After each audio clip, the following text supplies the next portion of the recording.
Uh, they used a lot of wooden pegs. Very seldom that they used, well, they hardly ever used nails in the sole of the boot. Anything that uh, could get wet from walking in water or anything like that, uh, even on the inside.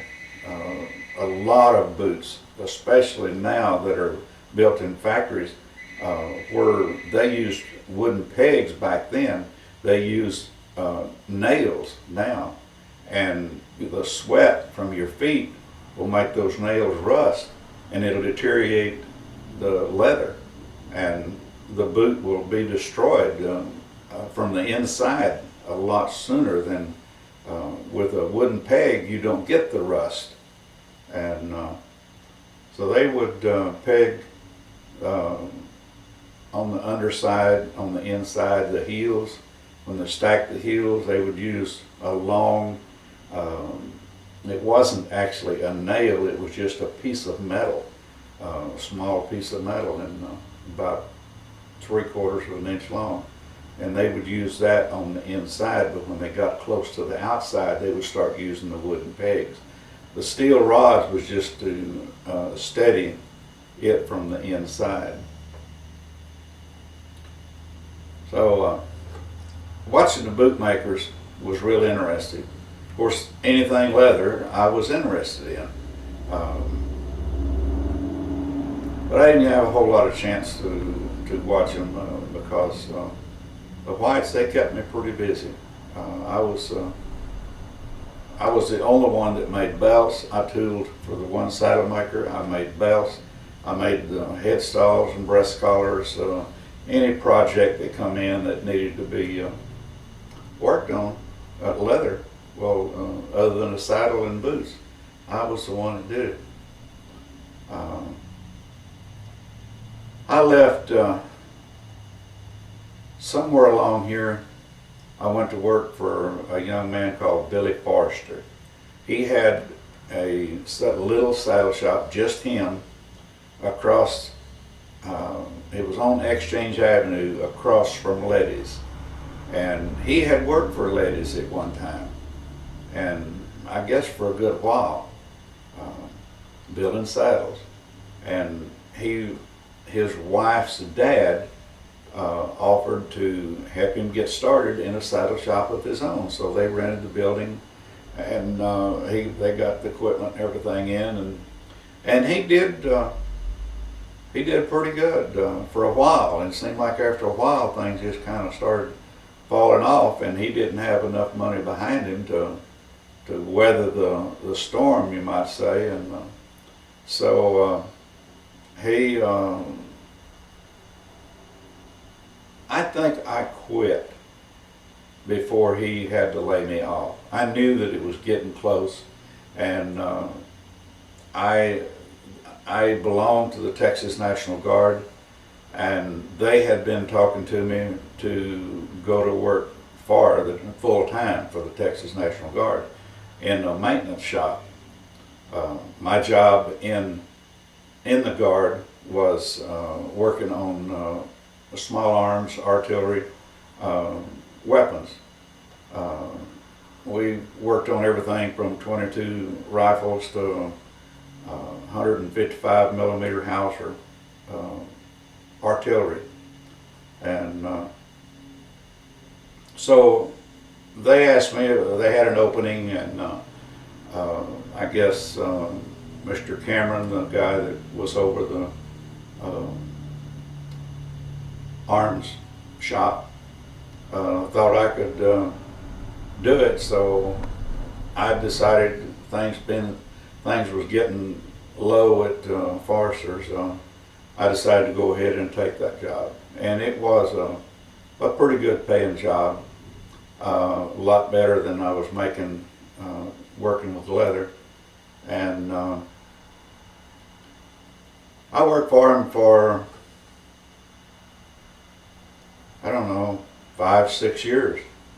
But I kept my fingers in leather work all that time. In fact, somewhere along that time, I run onto a shop for sale, and it had been the shop of Benny Veach. And Benny had, he was a good saddle maker, still is. Well, from what he does, I'm not sure how many saddles he makes now, but he moved back to Missouri, I believe. Maybe Indiana. I'm not sure how much saddles he makes, but I think he's got a son or two making saddles there. But a young rodeo cowboy named Ed Dilemma had bought it from Benny. Ed was he bulldogged in the rodeos, and from what I understand, he was good and had went to the national finals at least once, I think. But bulldogging is hard on your knees, and he had pulled the ligaments or messed up his knee some way or another, so he had to lay off for a while. And he did leather work on the side during the rodeos, and so I'm not sure that he ever started making saddles, but he kept on his leather work. He had a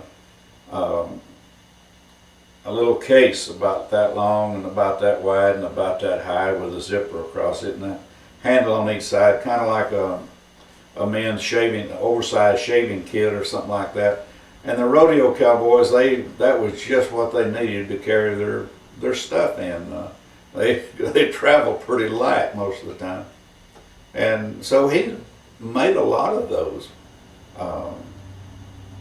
In fact, a couple of years ago, I was at Sheridan, Wyoming at a leather show, and I went into Herman Oak's booth and saw one of those bags, and it happened to be Shep Herman that was in the booth, and I asked him, I said, I'll bet that is Ed Dilemma's bag made that.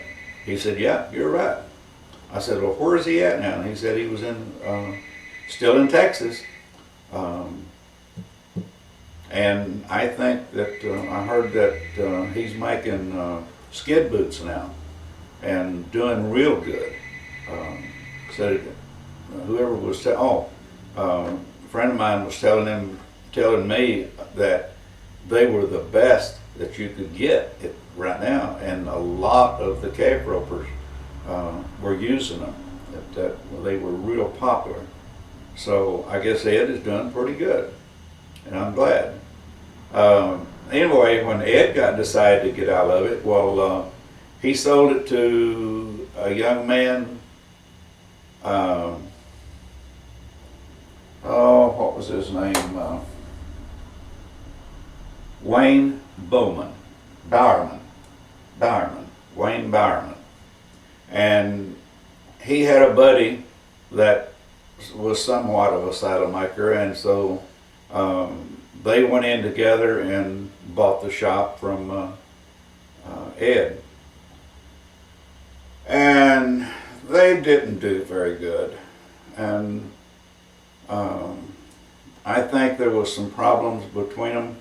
And anyway, Wayne Bowerman ended up with the shop. Well, he wasn't a leather worker, he wasn't a saddle maker.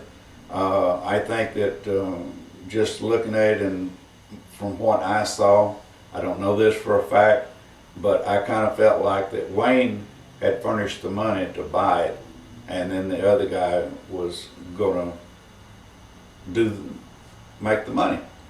And it was a kind of partnership that way, and well, it didn't do very good. The young man that was doing the saddles, I'm not sure what happened, but from what I understand, he pulled out and went to work for somebody else. And Wayne was left holding the bag. Well, I was in there one day and talking to Wayne, and he said something about he didn't know what he's going to do, that he couldn't do anything with it, and he was stuck with it. And so we talked a little bit, and I knew that he and his wife both, I knew that his wife barrel raced and that he roped. And so I told him, I said, Wayne, I don't have the money to buy this, but I said, I'll make your wife and yourself a saddle apiece for the shop. And well, he said, I can't do that. And anyway, he come up with a price that I could handle. It wasn't much. I don't remember now how much it was, but it wasn't much because I didn't have much. But anyway, I built him a couple of saddles and paid him what little that we agreed on. And so I had a full-time job, but I didn't want to operate it as a shop. I just wanted the equipment. That's what I was after, and the tools. And so I had, in the past, I had done a little bit of that, buying shops and selling out the stuff. And basically that's kind of how I built the first tool set I had. I would buy a shop and take out of it the tools that I wanted and sell the rest of it. And most of the time I'd end up with the tools that I kept clear with not any money involved in them. But he had an old clicker and an old Randall. The Randall wouldn't work good. It skipped stitches and it was loose and wore out. And the old clicker was the same way as an old mechanical clicker. And it was always jamming. You'd go down and lock, and you'd have to loosen the tension on it to get it back up. And it was a pain to work, and the machine was a pain to work. And but they had some good set of hand tools. I mean, it just seemed like they had one of everything made as far as leather hand tools, punches, hand punches, drive punches, knives, head knives, hammers, mauls, just everything. And so I sold it off, what I didn't want, gradually, and got rid of it. Gosh, there was a lot, I don't even remember where most of it went.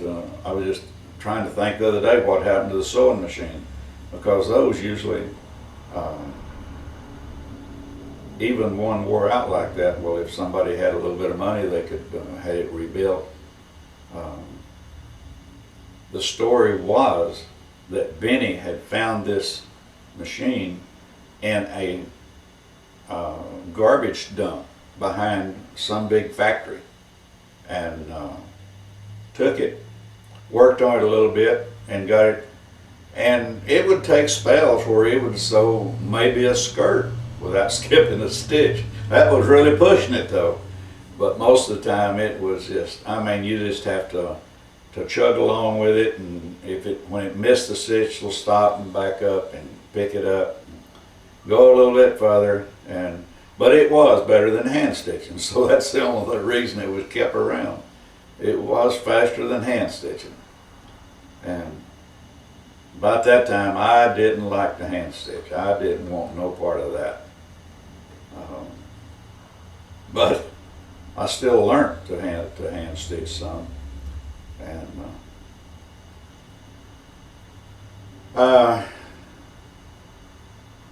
I think I'd got rid of most of that I wanted to get rid of. And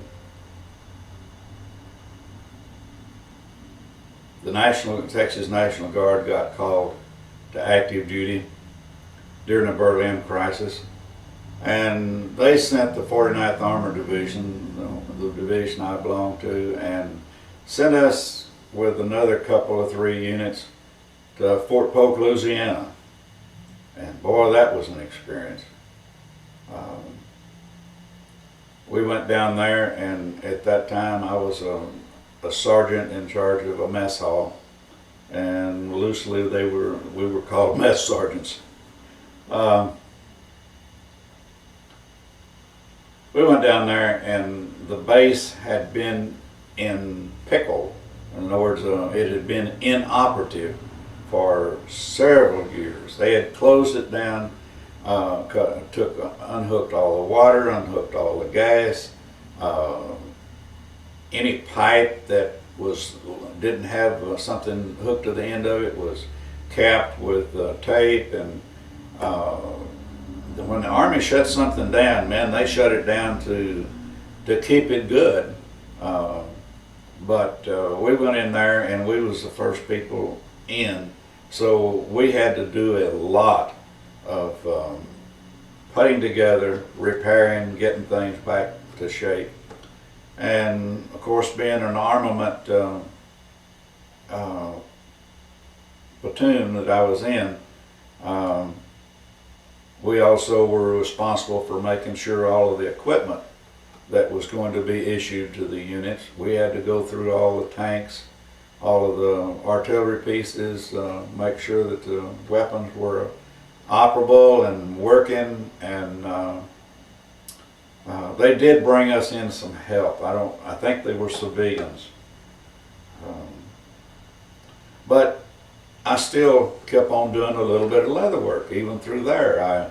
We had a hobby, a building that we could go to, and they did all kinds of crafts and stuff, but I could go there and do leather work. And I'd been, before we left, I got introduced to fast straw, Western fast straw, and I had got into that. And so then most of my leather efforts were put into holsters. And gosh, I don't know how many rigs I had, but I decided that I wanted to make me a real fancy double rig. And I didn't have two guns, but